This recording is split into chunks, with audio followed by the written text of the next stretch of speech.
all the lying you've done. That who has done? You have done, the American people. On All the what? everything. All the lying, all the dishonesty. Tens of Yeah, thousands. go ahead, please. He caused the inflation, and it's killing black families and Hispanic families and just about everybody. The fact is that his big kill on the black people is the millions of people that he's allowed to come in through the border. They're taking black jobs now, and it could be 18, it could be 19, and even 20 million people. They're taking black jobs. I just want to shout out a few people that made a difference in our lives. My grandfather owned a hardware store, and so he showed me that black people could do business. My grandmother told me she worked at Picatinny Arsenal during the war making bombs. She felt like that was her contribution to helping America win. She also raised 9 kids. My other grandmother, who is 91, raised 7 kids. So shout to Nana in Maryland. In einem atemberaubenden Moment, der das Live-Publikum verblüffte und das Internet erhellte. Queen Latifah ergriff das Mikrofon und was sie sagte, traf Donald Trump völlig unvorbereitet. Niemand hat das kommen sehen. Nicht das Publikum, nicht die Medien, nicht einmal Trump selbst. Handelte es sich um einen persönlichen Angriff, eine politische Botschaft oder um etwas noch Tieferes? Bleiben Sie dran, denn was dann geschah, ist in aller Munde. Kommen wir zur Sache. You have pushed false claims about some of your rivals, from Nikki Haley to former President Barack Obama, saying that they were not born in the United States, which is not true. You have told 4 congresswomen of color who were American citizens to go back to where they came from. You have used words like animal and rabbit to describe black district attorneys. You've attacked black journalists, calling them a loser, saying the questions that they ask are, quote, you've had dinner with a white supremacist at your Mar-a-Lago resort. Bevor wir weitermachen, kommentieren Sie bitte mit 1, wenn Sie Queen Latifahs mutigen Schritt unterstützen, oder 0, wenn Sie denken, dass sie zu weit gegangen ist. Und drücken Sie den Like-Button und abonnieren Sie. In diesem Moment hat Queen Latifah, die für ihre frechen und wahrheitsliebenden Sprüche bekannt ist, etwas erreicht, was niemand für möglich gehalten hätte. Die Lüge, die Donald Trump ist, wurde von ihr ans Licht gebracht. Und wenn wir ganz ehrlich sind, ist das nichts, was jemand, der in den letzten Jahrzehnten aufgepasst hat, als Neuigkeit ansehen würde. Es ist jedoch wichtig zu erwähnen, dass Latifah ihn nicht nur wegen des typischen Blödsinns zur Rede gestellt hat. Vielmehr hat sie die großen Geschütze aufgefahren. Die Dinge, von denen sie glaubten, dass Trump sie unter den Teppich kehren könnte, werden aufgedeckt. Wegen seiner Unwahrheiten, seines Egos und, ja, nicht zu vergessen, wegen seiner Ehe, die ein völliges Desaster ist. Sie wissen, dass er sich aus Protest dagegen hinkniete, was zu einer heftigen Kontroverse führte, und er war nicht der Einzige, der davon betroffen war. Einige seiner Mannschaftskameraden waren ebenfalls betroffen. Danach wurde es zu einer Diskussion über etwas anderes als das, worum es ging. Es ging ausschließlich um die Härte der Polizisten. Es ging um die Art und Weise, in der schwarze Männer von der Polizei behandelt wurden. Es ist allgemein bekannt, dass Donald Trump sein ganzes Leben damit verbracht hat, der ehrlichste Mensch auf der ganzen Welt zu sein. Listen, we all know what happened. You know, we had a great quarterback. He decided to take a knee, for that, and that became a firestorm, and it wasn't just him, him and some of his teammates. And then it became about everything except what it was about. It was strictly about police brutality. It was about the way the police were treating black men. Andererseits ist es nur passend, dass Queen Latifah, die Königin der Dunkelheit und der Wahrheit, eingreift und seine jüngsten Missverständnisse ausräumt, als sie die schockierende Wahrheit über seine Ehe enthüllte, von der, seien wir ehrlich, jeder weiß, dass sie von nichts anderem zusammengehalten wird als vom Ego und ein paar Sprüchen wie »Du bist immer noch meine Frau«. Weil es im Fernsehen gut aussieht, war sie unerbittlich. Es war fast so, als könnte man das kollektive »Oh nein, hat sie nicht« aus allen Teilen des Landes hören. Ist das die Wahrheit? Es geht ihr gut. Doctors in England claim that writing and listening to rap can actually treat mental illness. Yeah, they say that rap lyrics are about people's struggles and how they overcame them, and so the songs actually help people battling depression feel more empowered. I can attest to that. Nehmen wir uns einen Moment Zeit, um über diese Ehe zu sprechen. Obwohl Donald Trump 3-mal verheiratet war, sind seine Beziehungen ungefähr so real wie ein Tweet, in dem er verspricht, an eine wohltätige Organisation zu spenden. Die Ehe zwischen dem Mann und Melania ist eine so merkwürdige Geschichte, dass man sie für einen Film auf Lifetime adaptieren könnte. In den Annalen der menschlichen Beziehungen sieht es so aus, als ob man Zeuge eines Paares wird, das sich am längsten mit dem Spiel beschäftigt, wer sich am längsten verstellen kann. Selbst mit all der Energie, die er in seine erfolgreiche kommerzielle Karriere einbringt, konnte Trump nicht herausfinden, wie er seine Ehe realistisch erscheinen lassen kann. Wenn Melania hingegen auf den Ehering schaut, denkt sie sich wahrscheinlich, das ist der längste und teuerste Vertrag, den ich je unterschrieben habe. Außerdem ist allgemein bekannt, dass sie der Ausstrahlung des Melania-Trump-Scheidungsspecials im Fernsehen entgegenfiebert. Maybe some people, they see me as just a wife of the president, but I'm standing on my own 2 feet, independent. I have my own thoughts. I have my own yes and no. I don't always agree what my husband is saying or doing, and that's okay. Are you able to tell him when you disagree? I gave him my advice, and sometimes he listens, sometimes he doesn't, and that's okay. With him, no, I don't. And I tell him that. I tell him my opinions. I tell him what I think. Sometimes he listens, sometimes he don't. Darüber hinaus hat Queen Latifah ihn jetzt wegen seines Verhaltens zur Rede gestellt. Sie ist bei der Arbeit nicht einmal ins Schwitzen gekommen. Latifah hat deutlich gemacht, dass Trump nicht einmal in der Lage ist, seine Ehe zu verbessern. Wie kann man ihm die Verantwortung für die Regierung anvertrauen?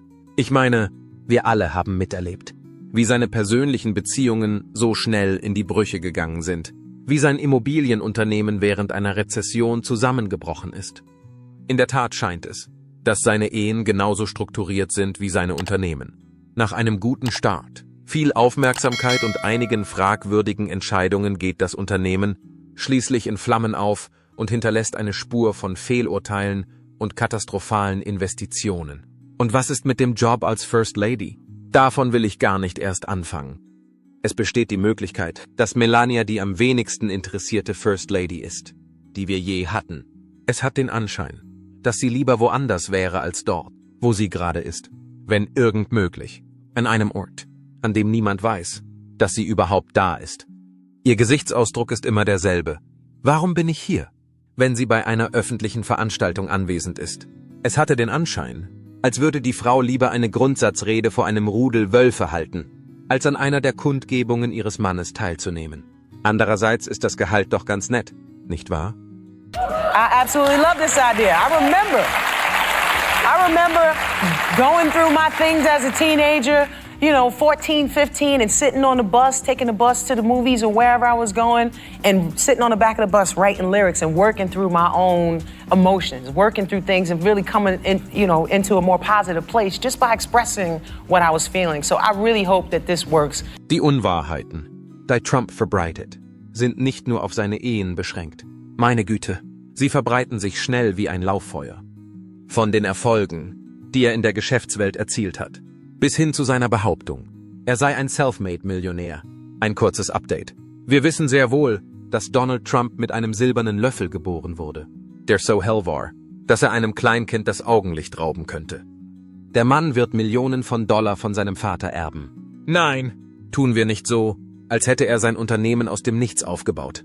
Höchstwahrscheinlich hat er es aufgebaut, indem er Steuern hinterzogen, Schlupflöcher ausgenutzt und seine Zahlen übertrieben hat, als würde er Monopoly spielen. Ich sollte auch erwähnen, dass Sie sich von ihm nicht einreden lassen sollten. Er sei ein Immobiliengenie, neben seiner Fähigkeit, die Realität nach seinen Vorstellungen zu manipulieren. Gehören zu seinen erfolgreichsten finanziellen Unternehmungen Casinos und eine Reality-Fernsehsendung, die sich aus irgendeinem Grund viel länger gehalten hat, als irgendjemand erwartet hatte. Lassen Sie uns an dieser Stelle einen Moment innehalten und über die angeblichen Errungenschaften von Donald Trump nachdenken.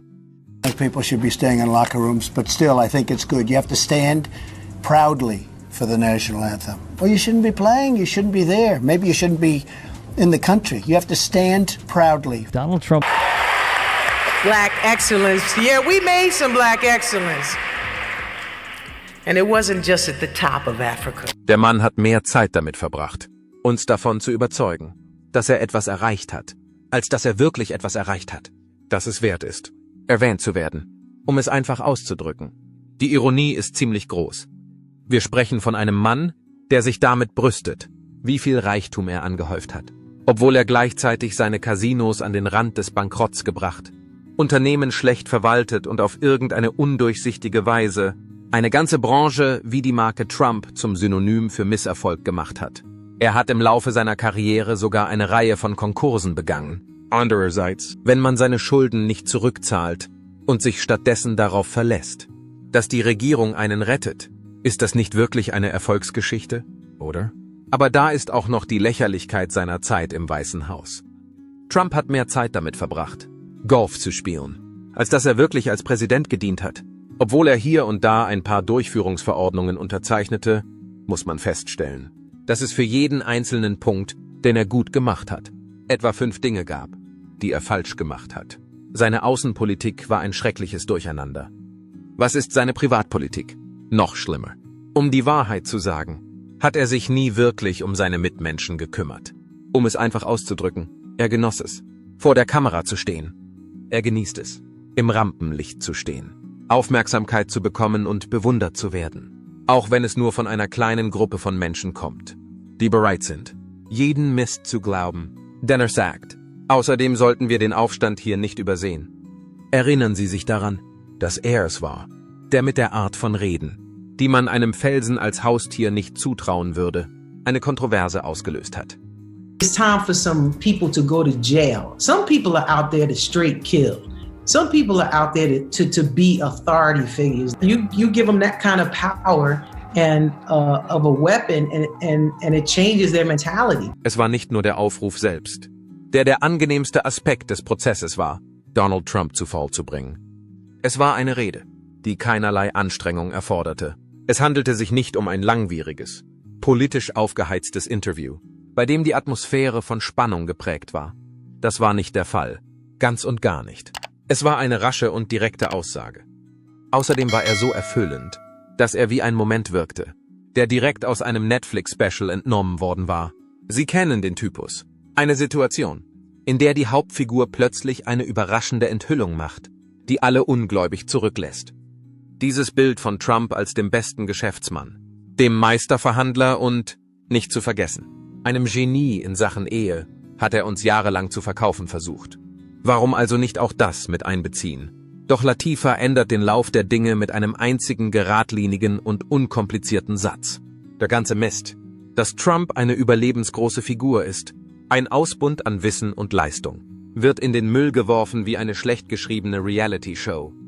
So many of us, again, when we first saw this, thought it was suspect because at no time ever has Donald Trump or anybody else suggested that he was providing financing to the Black Panthers when he was in college. Second of all, again, if you look at logic here, Donald Trump was at Wharton. His daddy, bought him into the school. He didn't have the grades.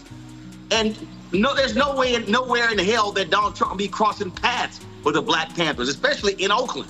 Yeah, so those things don't line up. Die Albernheit seiner selbst geschaffenen Identität wurde durch die extrem direkte Art ihrer Aussage ans Licht gebracht. Es war ein kurzer Moment, der die Dreistigkeit von Trumps Prahlerei perfekt verkörperte und deutlich machte, dass keine noch so große Selbstdarstellung die Realität über einen längeren Zeitraum verschleiern kann. Es war eine wirklich interessante Erfahrung, jemanden dabei zu beobachten, wie er mit einem einzigen Atemzug ein Kartenhaus zum Einsturz bringt.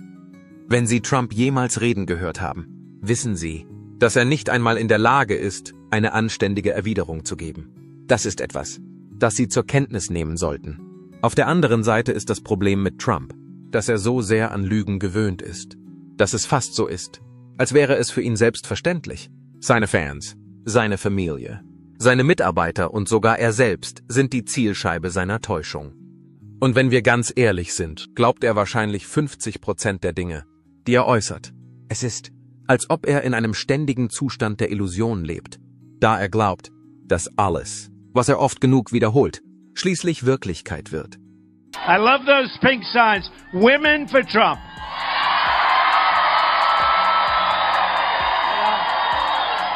I love the signs behind me. Blacks for Trump. I like those signs. Blacks for Trump. You watch. You watch. Those signs are great. Thank you. Vielleicht ist das der Grund, warum er seine Unwahrheiten immer wieder wiederholt, vor allem wenn es um seine Ehe geht. Weil Trump im Grunde unfähig ist, mit der Wahrheit umzugehen. Wenn er in einer Welt leben könnte, die nur in seiner verzerrten Realität existiert, würde er lieber lügen, verschleiern und sich verstellen, als ehrlich zu sein. Das einzige Problem ist, dass sich immer mehr Menschen dessen bewusst werden. Und Latifahs Wahrheitsbombe ist nur das jüngste Beispiel dafür, wie sein Haus der Unwahrheiten allmählich in sich zusammenfällt. Zu diesem Zeitpunkt ist das Einzige, was noch vorhersehbarer ist als Trumps Unwahrheiten, die Tatsache, dass er mit ziemlicher Sicherheit scheitern wird. Ob in seinem Privatleben, seiner beruflichen Laufbahn oder während seiner Amtszeit als Präsident, der Mann hat eine Spur von gebrochenen Versprechen, verpassten Chancen und öffentlichen Demütigungen hinterlassen. Dies gilt insbesondere für sein Privatleben. Trotzdem findet er immer noch eine Methode, die Verantwortung auf andere abzuwälzen, als auf sich selbst. Dieses Mal wollte sich das niemand gefallen lassen. Jeder war in der Lage, durch die Fassade hindurchzusehen, und es gab keine Angst, das auszusprechen, was alle anderen in ihren Köpfen hatten. Look, I ain't gonna lie, bro. The black community was not fucking with Trump, you know what I'm saying? But when that PPP shit and all that shit came out, black people forgave him. Das ist der witzigste Aspekt der ganzen Situation. Trump hat wirklich geglaubt, dass er die Wahrnehmung aller für eine unbestimmte Zeit manipulieren kann. In Wirklichkeit ist er nur ein Mensch, der nicht einmal seine Ehe lange genug aufrechterhalten konnte, um es in die zweite Amtszeit zu schaffen. Er hat wirklich geglaubt, dass er mit seinem kleinen goldenen Imperium und seinen makellosen Ehen der wahrhaftige Mann sein kann, aber in Wirklichkeit ist er nur ein Mensch. Ich werde Ihnen die Wahrheit sagen. Donald, möglicherweise ist es an der Zeit, sich nicht mehr zu verstellen, nicht mehr zu lügen und ehrlich zu sein. Was die Situation angeht. Sie sind kein erfolgreicher Geschäftsmann. Sie sind kein Familienmensch und Sie sind ganz sicher kein anständiger Präsident. Aber dafür sind Sie eine fantastische Pointe. Queen Latifah hat jedoch nicht nur eine Erklärung gegen Donald Trump abgegeben. Sie erteilte eine Lektion in Sachen Wahrheit, die wirklich bemerkenswert war. Dies ist die Art von Realität, die wie eine Ziegelmauer einschlägt und Trump keinen Platz zum Verstecken lässt. Und seien wir ehrlich, Trump ist kein Unbekannter, wenn es darum geht, die Dinge zum Positiven zu wenden. Der Mann manipuliert die Realität schon so lange, dass selbst der komplizierteste Zirkusartist ihn ansehen und sagen würde, Kumpel, vielleicht solltest du mit den Tricks aufhören. To the Black and Hispanic communities, I want to thank you for the tremendous outpouring of love and trust that you have shown me with your vote. We set records, and I will not forget it. I've heard your voices in the campaign, and I look forward to working with you in the years to come. Bei dieser Aktion ging es um mehr als nur eine Schweigeminute. Sie diente als Weckruf für alle, die immer noch bereit waren, die Geschichte zu glauben, die Trump erzählte. Die Geschichte, in der er das unverstandene Genie ist, das gegen das korrupte Establishment kämpft, war für Latifah nicht akzeptabel. Sie entlarvte Trumps Neigung, absurde Geschichten zu erzählen und Kommentare abzugeben, die in direktem Gegensatz zueinander stehen, und schnitt durch das Geschwafel wie ein heißes Messer durch Butter. Es ging nicht einmal darum, nur die Lügen aufzuzeigen, die er ausgesprochen hatte. Es ging darum, ihn für die Lächerlichkeit der gesamten Situation zur Verantwortung zu ziehen. Die Wahrheit ist etwas, das Trump tunlichst vermeidet, als wäre sie ein unangenehmes Detail. Sie meinen Latifah? Sie war die Einzige, die die Fakten mit der von ihr kultivierten Nüchternheit auf den Tisch bringen konnte. Während Präsident Trump versuchte, die Geschichte umzuschreiben, blieb Latifah unbeirrt und erinnerte daran, dass es immer noch Menschen gibt, die daran glauben, die Dinge so zu berichten, wie sie sind. Allerdings ist es schwierig, sich ein Szenario vorzustellen, in dem sich Trump jemals mit einem solchen Maß an Ehrlichkeit wohlfühlen würde. Für ihn ist die Wahrheit ein Ziel, das sich zu verschieben scheint. Ist das das Ziel, dass Stephanie Smith das Kapitel nun abgeschlossen hat? Können wir davon ausgehen, dass es vorbei ist? Ich bin kein Mitarbeiter von Fox News. Ich trete in allen Sendern auf. Ich war bei Real Time with Bill Maher auf HBO. Tut mir leid. Davon habe ich nichts gehört. Ich habe wiederholt gesagt, dass ich glaube, dass Trump einen Bürgerkrieg in diesem Land auslösen wird. Ich kann nicht für den Bruder stimmen. Ja, das wollte ich gerade ignorieren. Warum erwähne ich das alles? Weil die Schwarzen, sobald sie jemanden aus unserer Gemeinschaft finden, der nicht zu 100% im Gleichschritt mit ihnen marschiert, als Verräter dastehen. Das sagen sie einfach so. Halten Sie die Klappe. Das wird langsam lächerlich. Okay, es ist möglich, dass Trump beim nächsten Mal lernen kann, seine Geschichte aufrechtzuerhalten, indem er sich eine Seite aus Latifahs Buch nimmt. Allerdings ist es möglich, dass dies zu viel verlangt ist. Schließlich erzählt er schon so lange Unwahrheiten, dass es eher ein Reflex als eine bewusste Handlung zu sein scheint. Man kann nicht umhin, sich zu fragen, ob er überhaupt nicht mehr weiß, wie es ist, die Wahrheit zu sehen und zu hören. Die Erwartung, dass er in diesem Stadium die Wahrheit sagen wird, ist so, als würde man von einem Stier erwarten, dass er einen Stepptanz aufführt. Ganz einfach, das wird nicht passieren. Es war ein Geschenk, das Latifah uns allen machte, indem sie zeigte, dass Trump trotz seiner besten Versuche niemals in der Lage sein würde, die Wahrheit vollständig zu unterschlagen. Was denken Sie? Hat Queen Latifah der Macht die Wahrheit gesagt oder die Spaltung weiter geschürt? Schreiben Sie einen Kommentar und lassen Sie Ihre Stimme hören. Und wenn Sie hier für mutige Momente, virale Wahrheitsbomben und Hollywood trifft, Washington Drama sind, drücken Sie den Like-Button, abonnieren Sie und klingeln Sie für mehr.